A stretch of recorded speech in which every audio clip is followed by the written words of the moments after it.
저희가 그 두 번째 세션까지 하고 이제 그 쉬는 시간이 있는 것으로 되어져 있는데요. 편하게 저 뒤쪽에 마련되어져 있는 커피 그리고 빵 좀 드시면서 발제를 들으셔도 좋겠습니다. 첫 번째 섹션에 발제해 주신 김성욱 교수님, 그리고 논평해 주신 이승준 교수님께 다시 한번 감사를 드리고요. 저희가 이제 두 번째 섹션은 이제 성경 다음에 역사 속에서 나타난 신비주의에 대해서 함께 좀 알아가고자 하는데요. 고려신학대학원대학교에서 이제 학위를 받으신 우리 이재욱 박사님께서 역사 속에 나타난 신비주의 사례 분석 및 평가에 대해 발제해 주시겠습니다.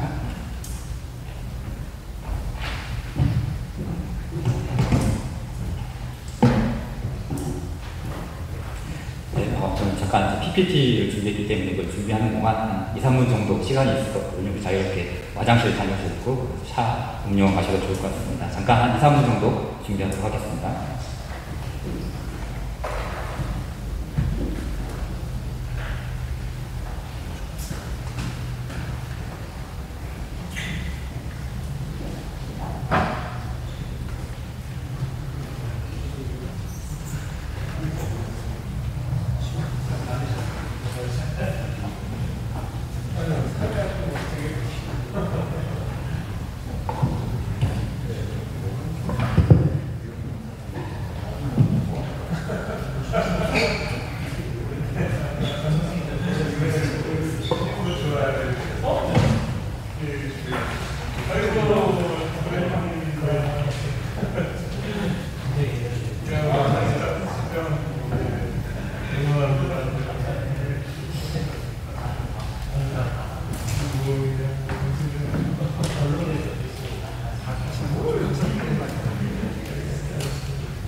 이제 발제하시는 박사님께서 준비가 이제 다 되셨기 때문에 간식은 이제 들고 들어오셔가지고 드시면서 발제를 들으시면 좋을 것 같습니다.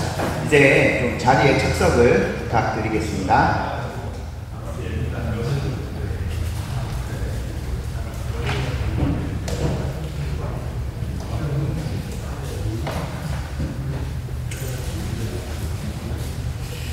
네, 제가 발제할 부분은요, 교회 역사 속에서 출몰한 신비주의에 대한 관점입니다. 앞서 발제한 신비주의에 대한 성경적 이해가 이제 좀 근간이 되었다면, 이제 그 기초로부터 탈선한 왜곡된 신비주의에 대해서 고찰하는 것이 저의 핵심 주제입니다. 준비한 PPT를 중심으로 시간을 가급적 좀 세이브하면서 간략하게 발표하도록 하겠습니다. PPT 화면에 이제 자료집에 나오는 페이지 수를 기입을 했거든요. 참조해 주시면 될 것 같습니다. 저는 먼저 신비주의의 정의를 구프리스턴의 신학자이자 칼빈주의 사상가였던 찰스 하지를 따라 사용하겠습니다. 그는 신비주의를 성경과 통상적인 은혜의 수단을 통해서가 아니라 초자연적이고 직접적인 신적 영향력을 통해 하나님에 대한 지식, 순결함, 축복이 얻어진다고 주장하는 종교적 이론으로 정의했습니다. 그러니까 하지가 강조하는 건 뭡니까? 성경과 통상적인 은혜의 수단, 즉 하나님께서 교회에게 주신 은혜의 방편을 통해서만 하나님께서 주시는 은혜의 법들을 누릴 수 있다라는 것들을 분명히 강조했다라는 것이죠. 하지만 신비주의자들은 이제 그러한 외적 수단들, 하나님께서 우리에게 은혜로 주신 방편들, 그 도구들, 그 매개들이 이제 불필요하고 오히려 어떤 이제 직접적으로 얻게 되는 어떤 그런 이제 관점들을 가르쳤던 것이죠. 그래서 이제 이후 살펴보겠지만 이러한 이제 하지의 정의는 초기 교회 시대의 영지주의, 중세의 주관주의 신비주의, 그리고 종교개혁 시대의 급진주의에 이르기까지 이런 광범위하게 이런 영향들이 미치는 것을 볼 수 있습니다. 네덜란드의 교회학자이자 신칼빈주의 사상가였던 헤르만 바빙크는 왜곡된 신비주의를 세 가지 정도로 뽑았는데요. 첫 번째로는 개인의 직접적인 체험을 절대화하고요. 두 번째로는 성경의 권위를 상대화시키죠. 그리고 세 번째로는 교회의 일치 혹은 교회의 공동체성을 훼손하는 경향성을 지닌다고 비판했습니다. 그래서 저는 이 신비주의의 역사적 전개 과정을 고찰하되 중요한 좀 변곡점이 되는 인물들을 그리고 사상들을 중심으로 살펴보겠습니다. 자, 먼저는 영지주의 신비자였던 발렌티누스, 그리고 두 번째로는 중세 신비주의의 인물인 요하네스 파울로, 그리고 종교개혁계에는 급진주의자 토마스 민처에 대해서 고찰해 보도록 하겠습니다.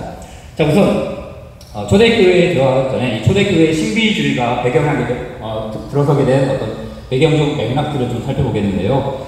먼저는 유대교 묵시 문학의 신비적 우주론이 그 저변에 깔려 있습니다.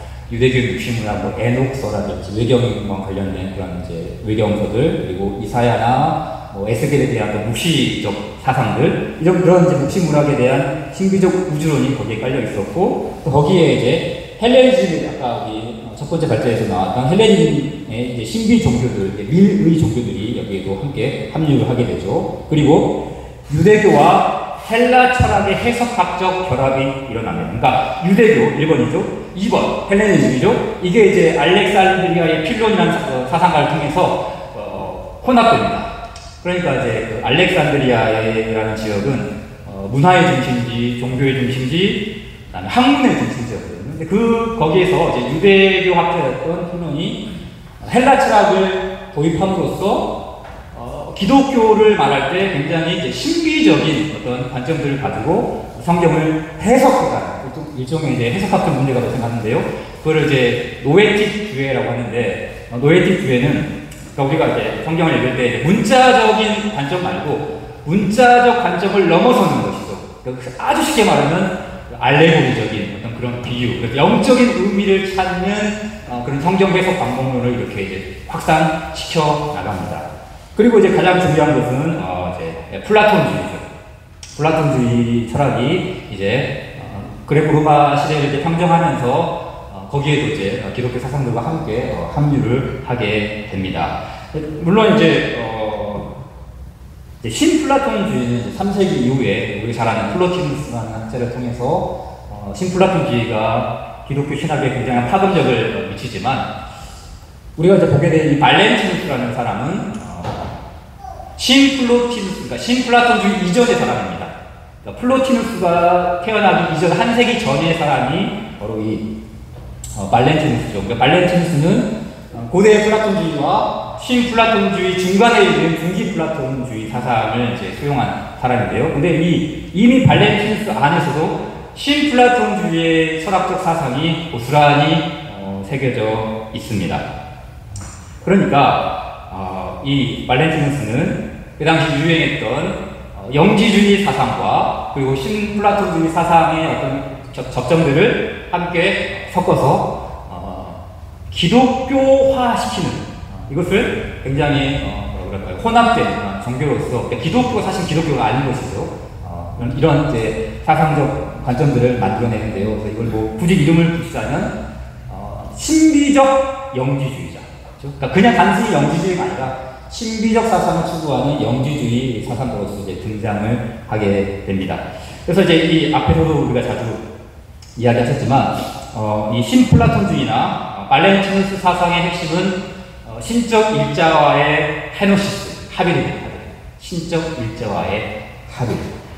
이것은 이제 엑스타시스를 추구함으로써 이제 이 신적 일자와의 합의에 이르게 되는데, 그러니까 문자적으로 이야기하면 이제 엑스타시스는 엑스 바뀌죠.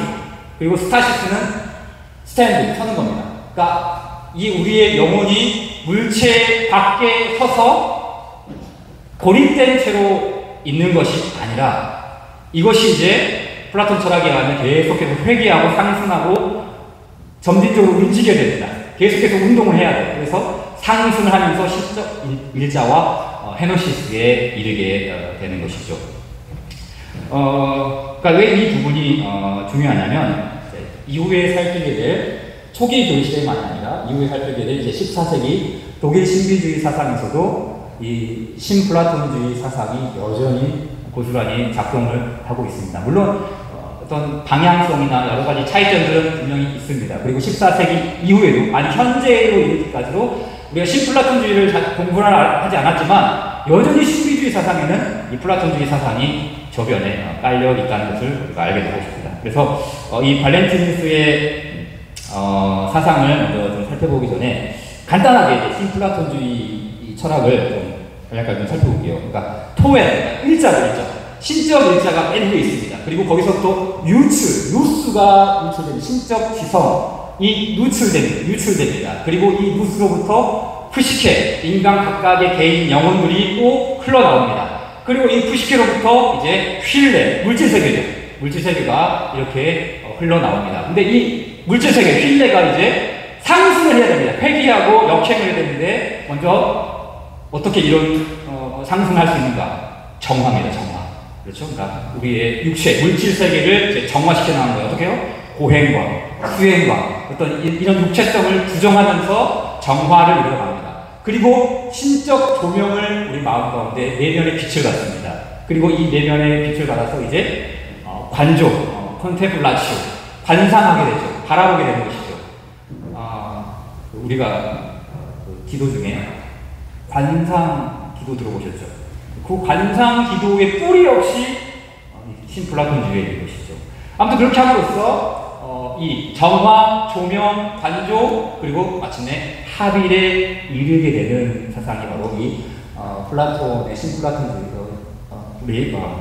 신플라톤주의 사상의 테오리아, 이론이죠. 플로티누스의 이론 사상입니다. 자, 이러한 사상이 바로 영지주의자 발렌티누스 안에 거의 담겨 있다는 사실이 이미 한 세기 이전에 사라지지만 그는 기독교 영지주의자로서 이 플라톤주의 사상을 이렇게 전개해 나갔어요. 그래서 이 발렌티누스의 주장을 핵심적으로 간략하게 정리하자면 먼저는 특별한 지식을 우리가 전수받는다라고 강조를 합니다.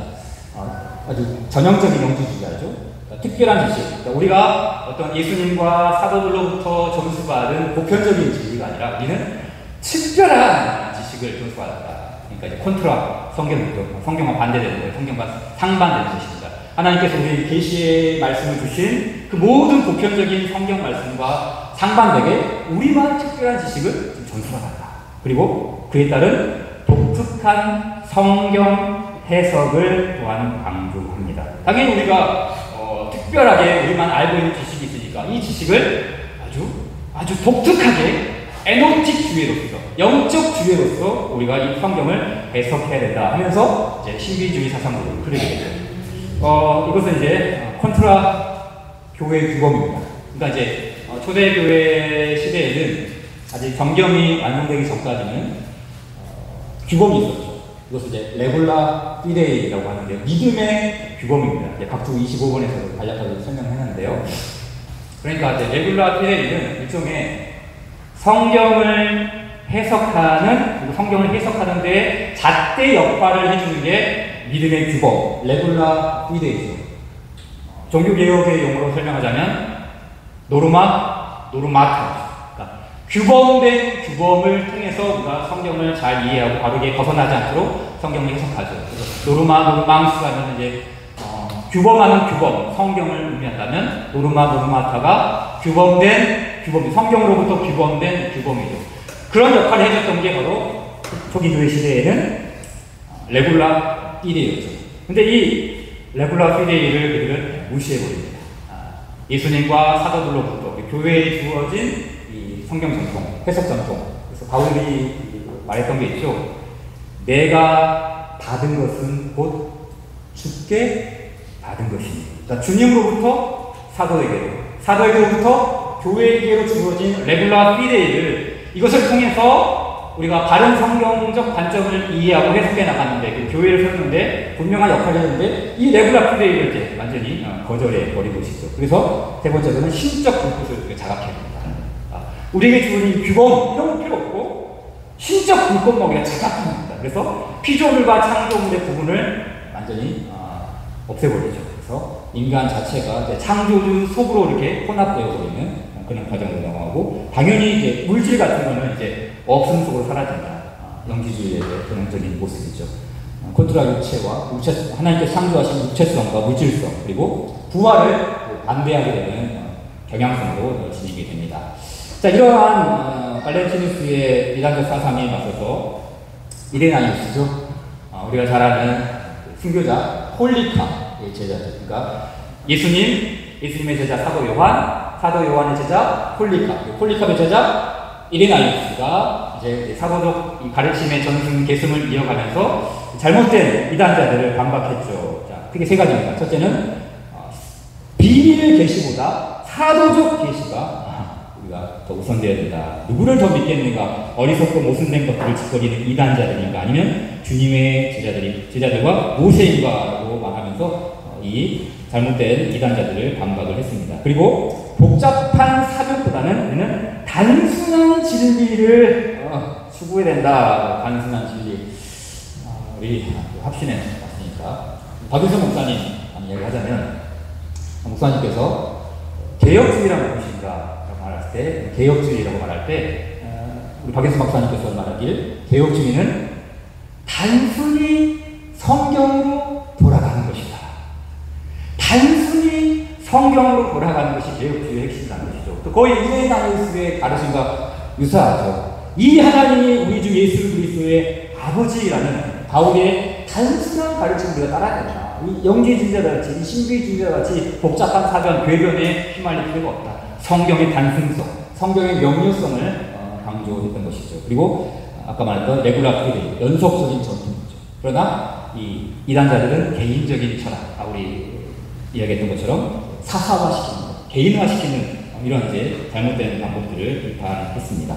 자, 이제 중세시대로 넘어가도록 하겠습니다. 이제 중세시대의 신비주의는요, 크게 이제 수도 운동을 중심으로 이제 맥락화됐고요. 그리고 이제 주로 이제 교회적인 배경 안에서 수도사들과 수녀들, 그리고 기도, 성찬식, 성례전 그런 예전적 측면에서 이제 이 신비주의가 많이 이제 발달됐고, 특별히 이제 독일 신비주의, 14세기 독일 신비주의가 어떻게 보면은 신비주의의 꽃, 신비주의의 열매라고 할 수 있을 정도로 강력한 신비주의를 이제 펼쳤던 것이 바로 중세시대의 독일 신비주의입니다. 독일 신비주의의 3인방을 꼽으라면 이제 마이스터 에카르트와 하인리 수소, 요하네스 파울러인데요. 이 세 사람의 공통점은 도미니크스도의 소속이라는 것이죠. 개혁 신학의 산실은 합신, 신비주의 신학의 산실은 도미니크스도예요. 그러니까 한 세기 이전에 물론 프랑스 쪽에서 활약을 했지만 같은 도미니크스도의 사상가가 있죠.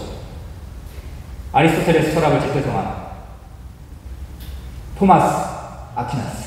토마스 아퀴나스도 중세의 스콜라 신학과 플라톤주의 철학을 접목시켜서 역시 동일한 신비주의 사상을 펼쳤는데요. 이 도미니크스도의 소속인 한 사람이 요하네스 파울러에 대해서 좀 간략하게 살펴보도록 하겠습니다. 사실 이제 요하네스 파울러는 루터에게 굉장한 영향을 미쳤던 사람입니다.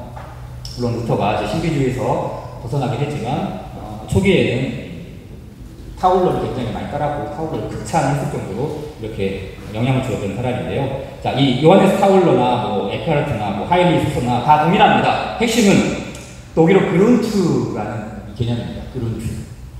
그러니까 신플라톤주의 사상으로 말하면 합일입니다. 합일. 그러니까 시공간을 초월하여서 시간과 장소 공간을 초월하여서 인간과 하나님의 존재론적으로 접점을 이루는 것. 이것이 바로 이 그룬트 신년 혹은 뭐 기저라고 번역할 수가 있는데요. 이런 이제 이 신일 합일 사상. 물론 이제 에크하르트는 굉장히 신적 사상과 그러니까 신의 합일 사상을 굉장히 많이 강조했는데 학자들마다 다릅니다. 맥길 같은 경우는 이 타울러는 분명한 구별을 두었다라고 말하지만 전혀 그렇지 않습니다. 나중에 살펴보겠지만 바빙크 같은 경우에 정확히 판단할 때 에크하르트뿐만 아니라 타울러 역시도 동일하게 바로 이러한 신일 합일적 사상이다라고 분명하게 비평을 합니다. 자, 그래서 이런 타울러 신비주의에서는 이제 일종의 이제 메커니즘이 있습니다. 그러니까 이 근원에 이르기 위해서 먼저는 전환이 일어나요. 전환. 우리 이제 개혁 신학의 용어로 비유하자면 회심이죠. 그런 이제 신학적인 정통 성경적인 회심을 말하는 게 아니에요. 그냥 우리의 전 인격이 이제 전환을 해야 되는데 이 전환 가운데서 일어나는 것이 비움입니다. 비움. 자기 비움이죠. 자기 비움. 근원을 경험하기 위해서 준비하는 자기 비움. 그래서 모든 하나님 외에 잘못된 사상들, 잘못된 생각들, 죄악된 것들 다 비워내야 돼요. 그리고 심정, 이 근원을 결합하는 능력의 통합인데 이 말은 지정의를 다 동원하여서 이 심정을 게미트가 추동시켜서 우리로 하여금 형상 초월에 이르게 하는 거예요. 그러니까 추동하는 힘이 바로 이 심정이에요. 전 인격을 다해서 우리가 바로 이 형상 초월을 향해서 나아가야 된다. 그러니까 요거만 조금 다르겠지 거의 신플라톤주의 철학과 유사한 경향성을 지니고 있습니다. 그래서 이 타울러의 신비주의 사상에서는 전환, 비움, 그리고 심정, 나아가 초월이라는 이 방향성으로 나아가 이제 인간과 신의 합의를 경험하게 되는 신비주의를 강조하게 되죠. 바빙크의 관점을 따르면 이 타울러를 포함한 독일 신비주의는 위험한 혼합론입니다. 그가 말하기를 범신론, 이원론, 유출론이 자유롭게 교차한다. 그러니까 이 타울러를 포함한 독일 신비주의 사상가들의 전형적인 모습은 범신론, 그리고 이원론, 그리고 유출론 계속해서 흘러나가는 것이죠. 이런 것들이 이제 교차하는 사상으로 평가를 합니다. 또한 독일어 이제 슈티몽이었는데 이게 교환에는 좀 잘못되는데 조율이 아니라 정감 혹은 분위기 또는 정서라는 그런 개념이죠. 그래서 이제 정감의 종류로 이렇게 비판하는데 왜냐하면 명료한 교리 대신에 모호한 언어로 이렇게 둔갑해 버립니다. 명료하고 아주 분명한 교리를 제시해 주는 게 아니라 뭐 신을 담고 있는 고트 바로 신을 담고 있는 고트 리히 신적인 뭐 이런 독일어를 막 이렇게 뭐랄까요? 언어를 창조함으로써 신적으로 인간이 신을 담을 수 있는 우리가 신에 담길 수 있는 어떤 그런 모호한 언어를 사용함으로써 교리를 아주 완전히 훼손시켜버리죠. 그리고 주관적 체험을 우선시하는 경향성을 갖게 되고요. 그리고 이제 이게 이제 나중에 살펴보게 될 극진적 신비주의 발전의 이제 씨앗을 하게 됩니다. 아까 말했던 것처럼 종교개혁 시기에 루터도 바로 이 타울러 독일 신비주의의 영향을 받았지만 이걸 살펴보게 될 토마스 민처 역시도 이 독일 신비주의 사상에서 벗어날 수가 없는 것이죠. 자, 마지막입니다. 종교개혁 시대의 신비주의인데요. 이 토마스 민처를 하나로 보여줄 수 있는 이미지가 있습니다. 이것만 보면 이제 토마스 민처의 사상을 우리가 바로 알 수가 있죠. 무엇인지 아십니까? 통일되기 이전에 동독에서 오마르크 집회에 토마스 민처의 초상화가 새겨져 있습니다. 왜 그렇죠? 통일되기 이전에 독일은 사회주의 국가였지 않습니까? 그러니까 이제 그 당시 맥락에서는 이 독일에서 이 동독에서는 특별히 이 민처를 사회주의 사상가의 일환으로서 아직 뭐 물론 민처가 누굽니까? 우리 레닌이나 마르크스처럼 먼저 그 이후에 일어난 사람은 아니에요. 훨씬 일어난 사람이죠. 그럼에도 불구하고 일종의 선구자로서 이 민초를 사회주의 운동의 선구자로서 바라보고 있는 것이죠. 그렇지만 민초는 어떤 정치가나 사회주의 운동가가 아니라 더 정확히 말하면 신비주의적 종교인이에요. 신비주의 종교자예요. 자, 왜 그런가 좀 보도록 하겠습니다. 자, 민초의 신비주의 핵심입니다. 자, 세 가지로 정리할 수 있습니다. 그는 외적 성경보다 내적 말씀을 강조했어요. 그러니까 자, 성경을 외적인 성경, 외부에 있는 성경이라 했는데 그렇지만 외적 성경보다 더 중요한 것이 내적인 말씀이다. 그래서 하나님으로 가득 찬 마음이야말로 그분의 살아있는 손가락이 참된 성경을 쓰는 종이다. 우리의 내면에게 주어진 말씀이 참된 성경을 쓰는 종이다. 라고 이렇게 강조를 했던 것이죠. 둘째는 영적인 교명입니다. 이것을 이제 다른 말로 말하면 신적 영의 이름 혹은 돌파라고 이제 표현을 했는데요. 이제 신플라톤주의와 좀 유사하죠. 그러니까 이 영적 조명, 영적 돌파를 돌파라는 개념이라는 언어를 통해서 합의라는 사상을, 신격화라는 사상을 이제 돌파라는 용어를 통해서 이렇게 또 포장을 했던 것이죠. 그래서 이것을 경험하지 않은 사람은 믿음에 대해 전혀 모르는 것이다 라고 이야기합니다. 자, 그리고 달콤한 그리스도가 아니라 쓴 그리스도를 강조했어요. 달콤한 그리스도라는 루터의 핵심 사상이죠. 이신칭이 위대한 교환, 우리와 그리스도와의 신비한 교환, 이런 것을 통해서 주께서 우리 밖에서 엑스트라무스, 우리 밖에서 우리를 구원하는 이 복음적 사건을 루터는 달콤한 그리스도라고 했는데, 이 루터의 주장을 반박하는 민초는 쓴 그리스도를 우리가 맛봐야 된다. 쓴 그리스도. 그래서 우리가 십자가를 짊어지고 이 육적인 세상의 달콤한 그리스도를 설교하는 것은 가장 위험한 도구다. 루터는 정면을 반박하죠. 그러면서 이 쓴 그리스도를 우리가 따르는 것은 사회적 행동으로 나타나야 된다라는 급진적 사회적 운동으로 변화시킵니다. 그래서 이제 이 민초의 신비주의 사상은 이런 신비주의 사상이 이제 사회 운동으로, 사회 혁명으로 나아가는 그런 이제 경향성을 지닌다는 것이 이런 민초의 신비주의의 핵심입니다. 뭐 이제 이런 이제 내용들을 이제 종합적으로 이제 결론을 하자면 신비주의와 한국교회를 고려하면서요. 먼저 이런 역사적인 교차를 통해서 우리가 현대적 상황에서 신비주의적 경향을 이제 식별한 통찰력을 우리가 이런 역사를 통해서 얻게 되는 것이고, 두 번째는 건전한 영성과 왜곡된 영성을 구별하는 기준을 좀 제시할 수가 있겠죠. 세 번째로는 개인의 영적 체험이 성경적 기준과 교리적 편향 없이 사회적 행동으로 직결될 때 위험성이 무엇인지를 또한 역사 속에서 고찰할 수가 있습니다. 논문에서는 좀 제가 다루지는 않았지만 우리가 아무래도 이제 목회적, 실천적 적용을 하자면요, 저는 과감하게 이렇게 주장해보고 싶습니다. 우리는 왜곡된 신비주의자들보다 더 성경적인 신비적 믿음을 추구해야 돼요. 더 신비적인. 무슨 말인가 하면, 아까 우리가 말씀드린 신앙고백서 1장 8항에서 봤을 때 하나님께 성경을 통해서 기록된, 보존된 이 말씀을 통해서 우리에게 말씀하신다라는 외적 계시에 대한 신비주의자들에 대한 믿음보다 더 확고한 믿음이죠. 더 확고한 믿음을 소유하는 것이죠. 그리고 그 하나님께서 직분자를 세워서 주님의 교회에게 말씀하신다는 신비주의자들보다 더 분명한 믿음, 내적으로 주어진 말씀이 아니라 주께서 교회를 세우시고 그 교회의 직분자를 세우셔서 그 직분자를 통해 하나님의 은혜의 방편을 주신다는 교회의 믿음, 신비주의자들보다 더 확고한 믿음이 필요하겠죠. 그리고 은혜의 방편인 성찬과 이 세례를 통해서 하나님께서 성령으로 임재하신다. 독일 신비주의는 비움을 강조했죠. 비움. 다 비워야 된다. 그러나 개혁신학은 채움을 강조합니다. 주의 말씀으로 우리의 영혼을 채우시고 주의 떡과 잔으로 우리의 영혼을 채우셔서 신자의 영혼을 강하게 하신다는 믿음.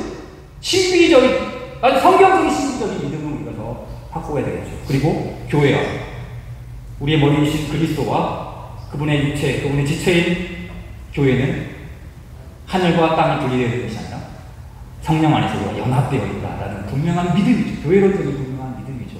이러한 신비주의에 대한 분명한 믿음을 우리가 더 강조하고 교회에서 더 우리가 가르칠 때 오히려 우리가 왜곡된 신비주의에 빠지는 것이 아니라 진정한 신비주의, 성경적 신비주의를 성경적 신비를 우리가 찬양하면서 하나님의 삼위일체 하나님의 영광을 찬양하는 그런 교회가 될 줄로 생각합니다. 이상으로 마치겠습니다.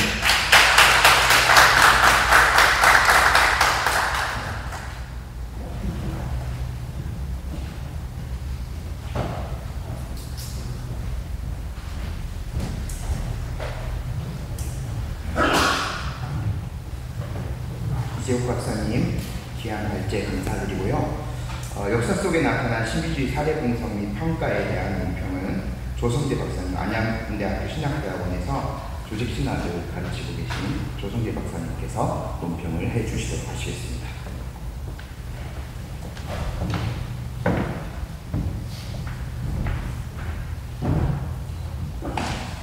감사합니다. 역사적으로 이렇게 쭉 다뤄 주셔서 저도 공부가 많이 됐고, 특히 파울로 같은 분은 제가 이재욱 박사님이 아니면 평생 아마 보지 못할 그런 인물이 아니었을까 하는 의미에서 많이 지평을 넓히게 돼서 감사하다고 먼저 말씀을 드리겠습니다. 본문의 그 논평은 그 본문 논지를 개관하고 그 다음에 기여점과 그 다음에 이제 좀 보완했으면 좋겠다는 바람을 적어놨는데요. 시간상 논지는 이미 적절하게 잘 명료하게 해주셨기 때문에 42쪽에 논문의 긍정적 기여점부터 해서 몇 가지를 말씀을 드렸으면 좋겠다 싶습니다. 우선 문자의 경우에 하츠나 마비크의 견해를 들어서 기독교가 갖는 신비적인 요소와 또 신비주의를 잘 구분해서 설명을 시작하고 있다는 점에서 의미가 있다고 생각을 했습니다. 그래서 신비주의를 제가 이해할 땐 여기 표현한 것처럼 성경과 공적 은혜 수단을 통하지 않고 초자연적 주관적 계시로 하나님을 경험하려는 태도로 적용되고, 이것은 이제 개혁신학이 강조하는 객관적 계시인 성경 중심의 신앙 체계와 대조를 이룬다 하는 것이 핵심으로 있는 것 같아서 이것을 명령화 시켜준 것에 대해서 의미가 있다. 자, 여기는 더해서 오늘 주제가 이제 신비주의인데, 신비주의라는 말은 굉장히 많은 것을 포괄하고 있는 것 같습니다. 저는 이제 목회를 하고 있는 입장에서 교회적인 현실 가운데는 은사주의, 무슨 은사운동, 무슨 축복으로 대별되는 여러 가지 부흥성회, 그 다음에 예언, 특히 이제 나중에 조금 말씀을 드릴 수 있겠지만 신사도, 본인들이 신사도라고 말하지 않지만은 현상적으로 신사도의 여러 가지 증상들이 교회 내에 많이 스며들고 있거든요.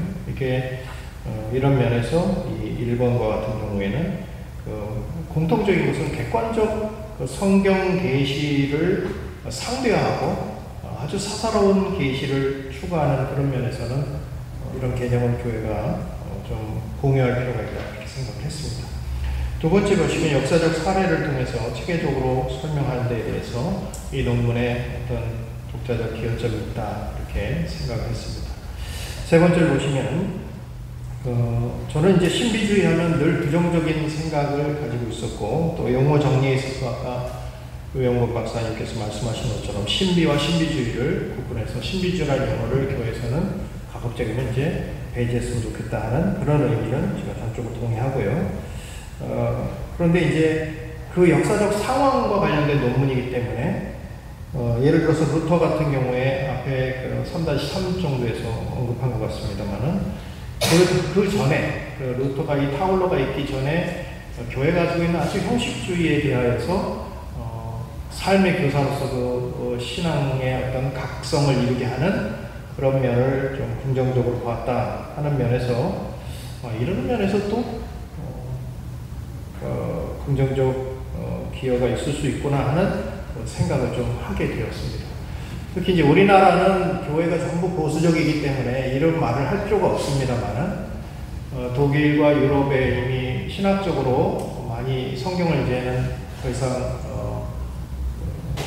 유덱스로, 그러니까 재판관으로 보지 않고 신학의 대상이 되어서 신학자 본인이 그것을 권위를 잊고 그거를 판단하는 그런 성향의 유럽 교회에서는 어쩌면 이런 경건주의 같은 타올러 같은 이런 면들이 그들에게는 좀 새롭게 다가오는 어떤 역사적 기여가 되지 않을까 하는 그런 생각을 좀 해보게 되었던 것입니다. 네 번째 같은 경우에는 이 한국교회의 이것이 그 중간에 가로진 거 보시면 다양한 신비주의, 그러니까 개인의 그 사사로운 영적 체험을 절대화하거나, 이거 못 말립니다. 교회에서 내가 받고 내가 체험했는데 그걸 어떻게 말릴 수가 없습니다. 그런 절대화, 또 기복주의적인 그 신앙 열심, 복을 받기 위해서는 영혼까지도 팔 수 있는 그런 분위기를 조성하는 것, 이런 부분, 그 다음에 미신적인 체험을 지향하는 은사주의 운동, 또 신사도 운동, 이런 것을 연상케 하는데 한국교회도 시사하는 바가 그런 면에서 있다. 그래서 비판적으로 성찰할 수 있는 어떤 유용한 틀, 비교적 역사적인 교훈을 모색할 수 있도록 실적인 도움을 줬다고 제가 판단을 했습니다. 몇 가지 의문사항과 이제 비평적 보완점을 좀 논자에게 제안을 하자면, 논문 31페이지에 보시면 거기에 이제 발렌티누스의 그 활동 시기가 제가 볼 때는 144년에 그 로마에서 제가 알기로는 말시온이 출교가 됐고 그 지역에서 독자적인 학파를 이루었다고 제가 알고 있습니다. 그럴 때 제 질문은 역사적으로 보면 지금 신비주의라는 것과 아까 논자가 처음 말씀을 이제 서론에서 할 때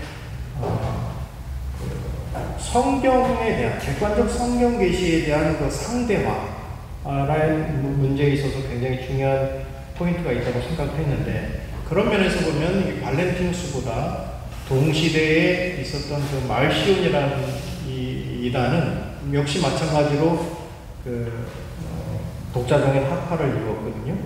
근데 그가 가지고 있는 영지주의적인 그 신적 관념, 신론에 의해서 성경을 나름대로 자기가 평가하고 마치 오늘 현대 신학의 본문비평의 시초라고도 할 수 있을 것 같은데, 자기가 정경화 작업을 따로 했단 말이죠.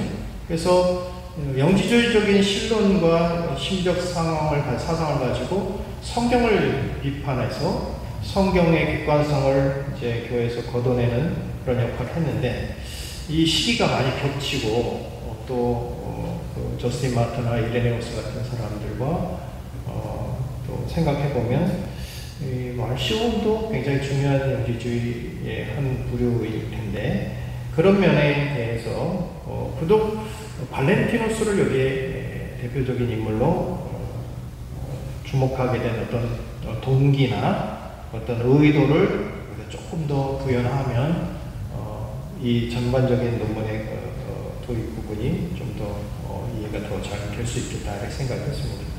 33페이지 보시면 거기에 기독교, 정통 기독교 신비주의라는 용어를 쓰시면서 영지주의 신비주의와 차이점을 이렇게 물으면서 논지가 진행됩니다. 그때 이제 여기 30쪽인데요. 30쪽의 정통 기독교 신비주의가 30쪽에 피력한 이런 유대 제2성전 유대교 묵신문학의 상징체계와 헬레니즘 문화의 종교적 철학적 환경이 교차하는 지점에서 형성된 초대교회 신비주의가 어떻게 구별되는지에 대해서 보완이 좀 필요하다 이렇게 생각했습니다. 느닷없이 정통 기독교 신비주의라는 말이 나왔고요. 그래서 그 앞에 정통 기독교 신비주의가 뭘 말하는 것인지에 대해서 계속적으로 지금 영지주의적인 영향을 받은 신비주의에 대해서 논하다가 느닷없이 정통 기독교 신비주의라고 해서 이 정체가 무엇인지를 좀 말씀해 주시면 좋겠다 싶습니다.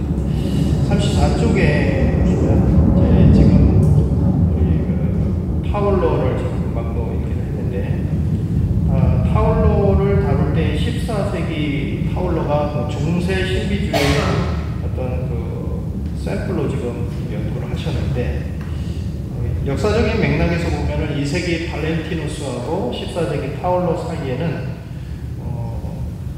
천여 년의 시간 개입이 있습니다. 그래서 아마도 중세 신비주의 가운데는 수도원을 중심으로 한 여러 가지 내용들이 있었을 것 같은데 한두 명이나 혹은 한두 개 정도의 중심된 신비주의 수도원을 중심으로 하든지 아니면 로마 교황주의에서 있었던 어떤 신비주의적인 미신적인 그런 운동들에 대해서 문제를 좀 전개하시면 그 시간 계획이 조금 더 촘촘하게 이렇게 논문이 구성되지 않을까 싶었습니다. 마지막 40쪽에 보시면 한국교회 정황에 대해서 변론을 지으면서 시사점을 세 가지로 언급하셨는데 아마도 이제 그 논문을 이렇게 방대하게 쓰실 수 없는 그런 지면에 제한성이 있기 때문에 이렇게 하셨다고 생각이 되고 또 하나 이제 앞에 처음 서론에 향후 이후에 그 발제할 것을 이렇게 말씀하셨기 때문에 저는 그것에 대한 하나의 그 빌드업이다 저는 이 논문을 그렇게 생각했거든요. 그런 의미에서 마무리가 조금 급하게 이렇게 마무리가 된 듯한 느낌이 있었습니다. 그래서 그 부분을 조금 더 디테일하게 명확하게 구현해 주셨으면 좋겠다 이렇게 생각이 되었습니다. 어쨌든 본 논문은 전체 신비주의에 대한 역사적 이해와 신학적 분별을 도모하는 데 매우 유익한 학문적 성과라고 저는 개인적으로 생각했고 그럼에도 제가 더 기대하는 것은 앞에 서론에도 언급한 바 있는 것처럼 한국교회의 상황 분석과 대응 방안 모색이라는 그 후속 발제물이 더 기대가 됩니다. 그래서 꼭 좀 발제를 해주시면 좋겠다 싶고요. 제가 이제 학교에서 강의를 하면서도 목회에 더 집중을 많이 하기 때문에 아무래도 교회를 많이 생각하게 됩니다. 근데 제가 처음 한국에 와서 개혁신학회 발제를 하러 갔었는데 15년도인데 그때 느낌이 뭐였냐면 누가 많이 아나 이런 느낌을 받았어요.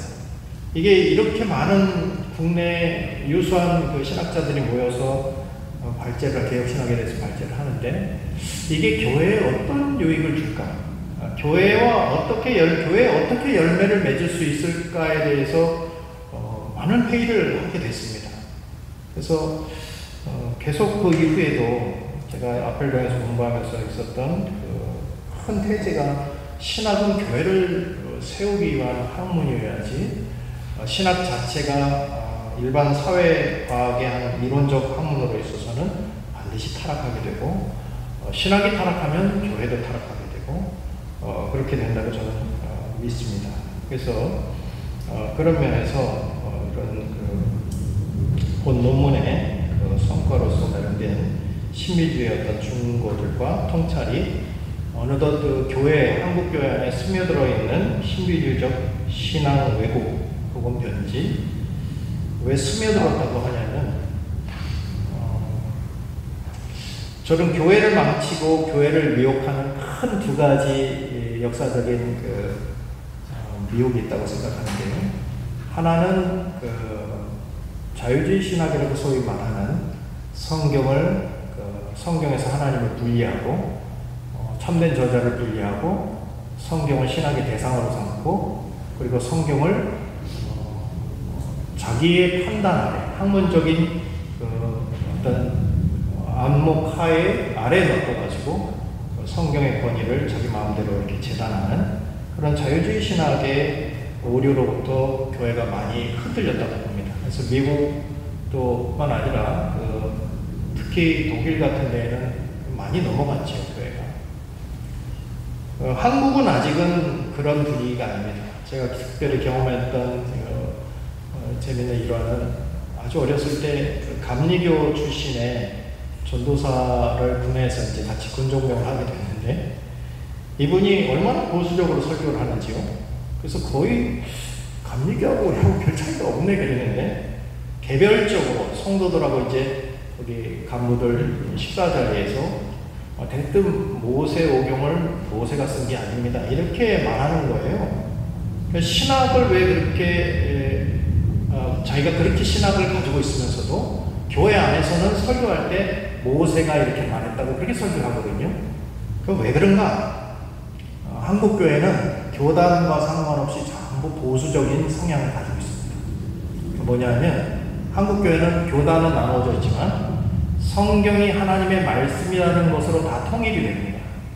그러니까 성경이 하나님 말씀이기 때문에 성경 하나님 말씀을 따라서 뭔가 얘기하면 다 이렇게 받아들이는 분위기가 되죠. 그러니까 아무리 감리교 MDB에서 모세오경 모세가 기록한 것이 아니라 그러고 또 성경 여러 가지 비평학을 통해서 성경을 난도질을 해도 교회에서 목회를 하려면 그렇게 말하면 안 되죠. 그러니까 그 분위기가 이제 한국 교회는 자리하고 있습니다. 그러니까 성경에 대해서 비판하는 사람들은 교회에서 용납이 되지 않기 때문에 지금은 아직까지는 한국 교회 분위기는 그런 면에서 많이 방어를 할 수 있습니다. 근데 더 무서운 것은 교회가 전반적으로 보수적이긴 한데, 그러니까 아까 우리 김성욱 교수님 발표하신 것처럼 이전에는 뭐 다른 신의 이름으로 어떤 이적을 행해서 교회를 미혹한다든지 성경에 있는 것처럼 성부의 이름으로, 성자의 이름으로, 성령의 이름으로 다양하게 그렇게 이단이 있었다면 요즘 시대에는 성경의 이름으로 미혹하는 경우가 많아요.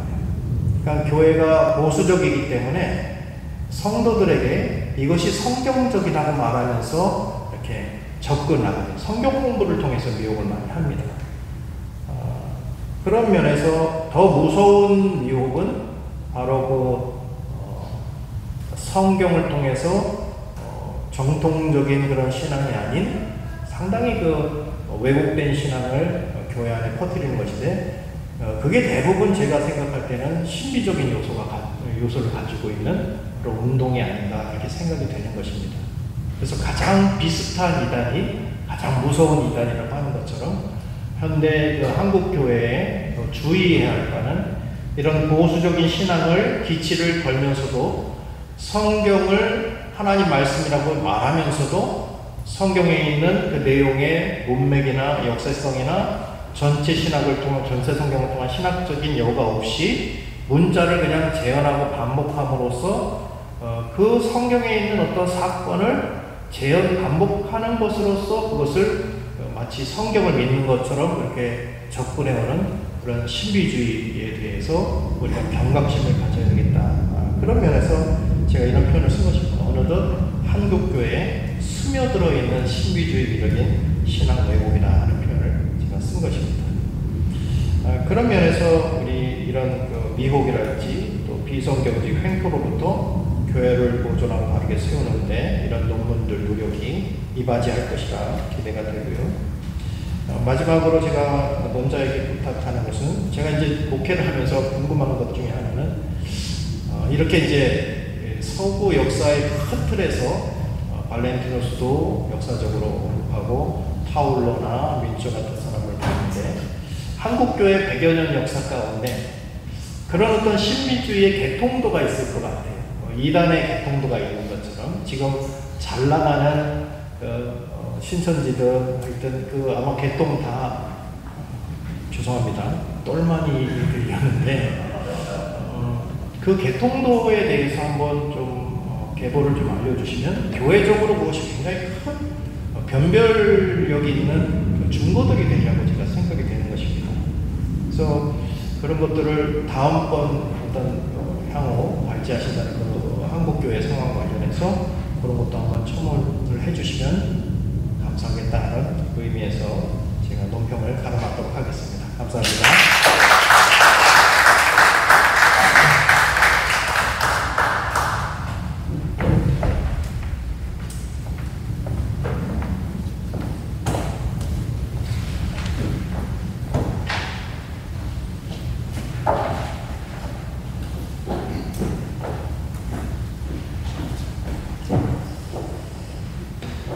제3섹션